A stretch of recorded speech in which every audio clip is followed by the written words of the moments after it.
All right, a little change of pace. You can hear the printer going on in the background. I'm at the Holy Offices Spiritual Center, Spiritual Nerve Center of Kentucky. All right, the offices are blessed by Cornelius Van Til himself. Have a look around. Truly amazing. Obviously, spiritual realities going on here. Oh, who is it? No way! Okay, very zany. So I'm doing my summary here before I actually do my sermon. I never was going to do that. It kind of seems odd to me to do the summary prior to the sermon itself. And not only that, I have to keep this brief. I don't have a lot of time. But so I'm just going to be going through Romans 5, 12 to 21. And I don't think I'm going to actually read the passages just for time's sake. So if you want to pause this, if you have a Bible close by, you can read that. It's fascinating passage. So where there is no law, there is no sin, right? What about before Moses? Well, Paul will confirm this later in this chapter that Adam indeed did have a law, okay, and that was to not eat of this fruit of knowledge of good and evil. So he did violate a law. But the issue is that the people after Adam did not violate a law, right? So what's that? Now, I talked about this last week. I unfortunately was unable to do a sermon summary, but last week I talked about successional sin. And that is, and this is, if you read Exodus 20, prior to talking about the Ten Commandments, it will talk about this. And basically it is that the sins of the father will be visited on the sons. And so, and there's multiple passages in the Bible that talk about this. Additionally, Adam is a prototype, right? He is first. So going back to the Hebrew order of primacy, he is greater. So whatever, it makes sense that whatever is visited on him is also visited on those who come after him, because he's kind of a prototype. He's a type. All right. But Jesus is also a type. All right. So the difference that Paul, though, really wants to discuss in this passage is what is sin versus what counts as sin, right? So the nature of sin is that it comes into the world through Adam's sin. And as a side note, it's fascinating. Sorry, this is shaking so much, right? Because I'm in this chair. It's fascinating to me that God removes the tree of life, but doesn't remove the tree of knowledge of good and evil. He allows that to remain, or he doesn't remove the tree, removes Adam and Eve before they can eat the tree, eat of the fruits of the tree, rather. Okay, that's interesting. Why did God do that? Could it be that what he offers in salvation is greater than what he offers merely in the physical life? Well, of course, that's what it is. You see that in the scriptures over and over. Man was not meant to eat by bread alone, right? But you'll see it later in this chapter. All right, really interesting. Okay. So, yeah, so why death if no law? Because Adam is a type. He's greater, is visited on him. Who that comes after Adam says they don't deserve what Adam got? None. No, none are justified to say that. That's not what Paul's saying. That's our understanding of, and I'm just fleshing out the Hebrew order of primacy. Now, so Adam is greater, so his sin deserves to be, afflicted to all of us, and then the law confirms it further. So there's an increase of sin. I'm getting ahead of my notes here a little bit. There's an increase of sin when the law is given to Moses. So this is really interesting. So there's one command given to Adam. He fails. There is multiple commands given to Moses, and all can see now that they fail, but there's an increase of sin per se, not the nature of sin. That isn't increasing. The accountability of sin, what's accounted to you, is increasing. And this gets in a debate of quality over quantity, right?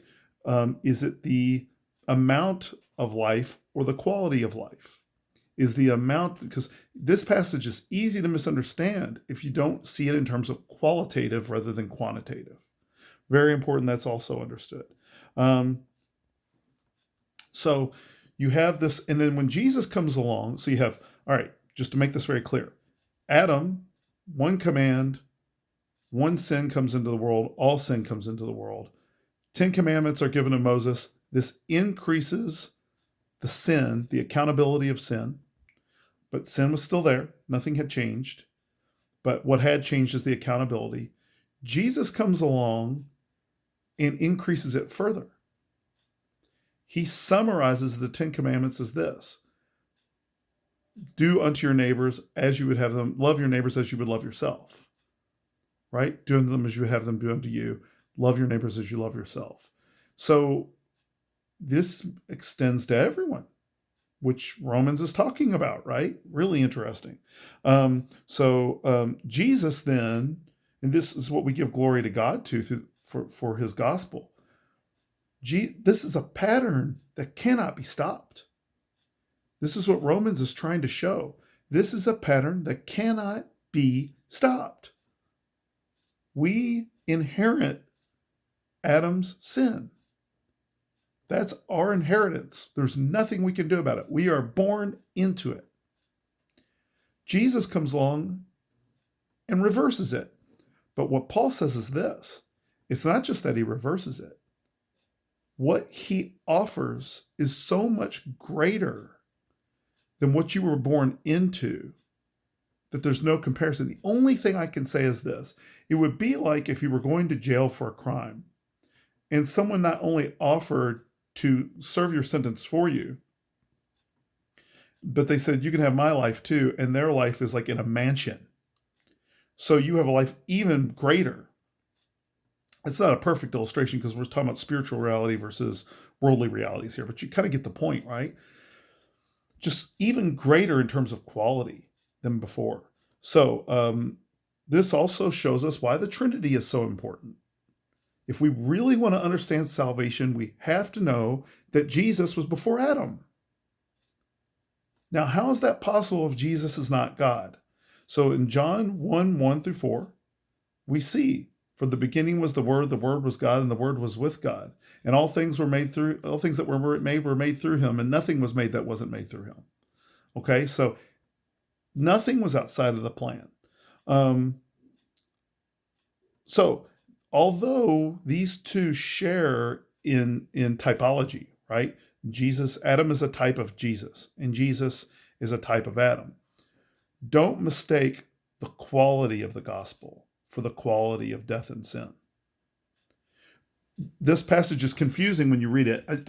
Essentially just says, talks about all and so forth in that language. It makes it sound like even though all receive sin and die,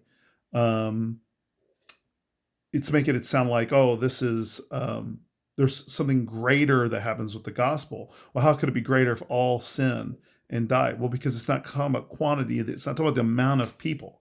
It's talking about the quality of salvation, that it's the life that's so much greater.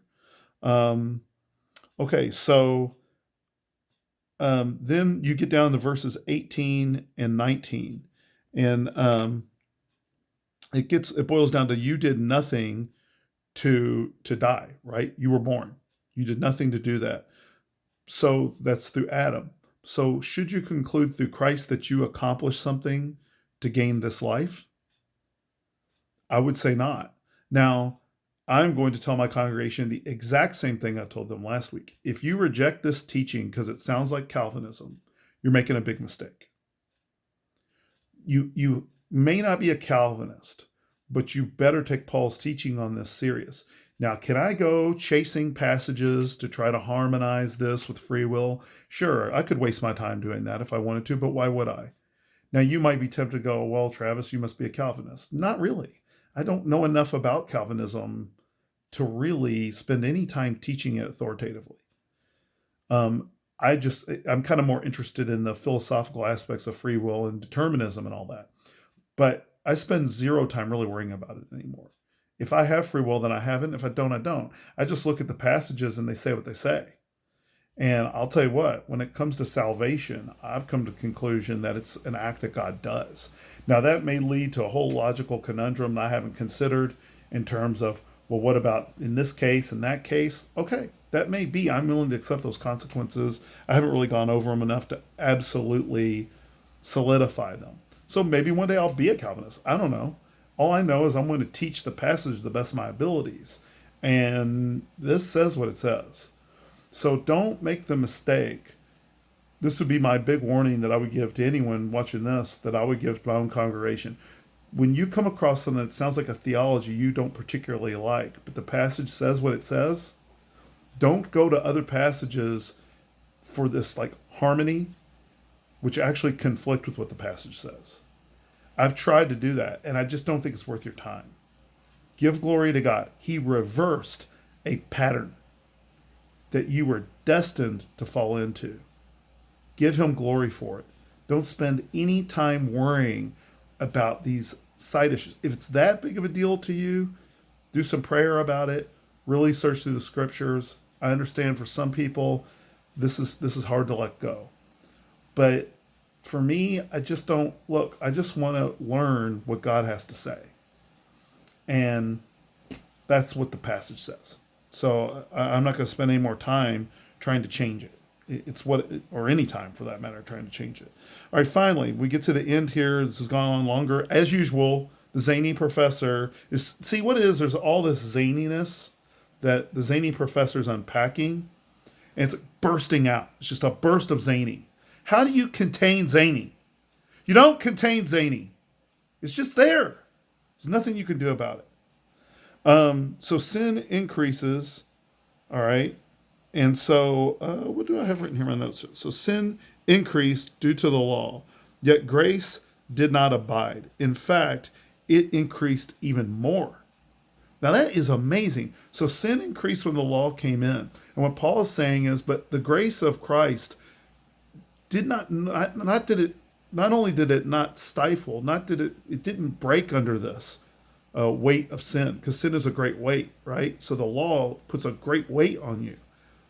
It actually got greater. Why? Because this is salvation from an increase of accountability. So God puts this great increase of accountability, and all it does is magnify how much and abundant and qualitative this grace actually is for all who believe. Absolutely phenomenal teaching. I want to get to this last part. So then what could Paul want to talk about in chapter 6? This part I will talk about. This is a preview for next week. 6. What shall we say then?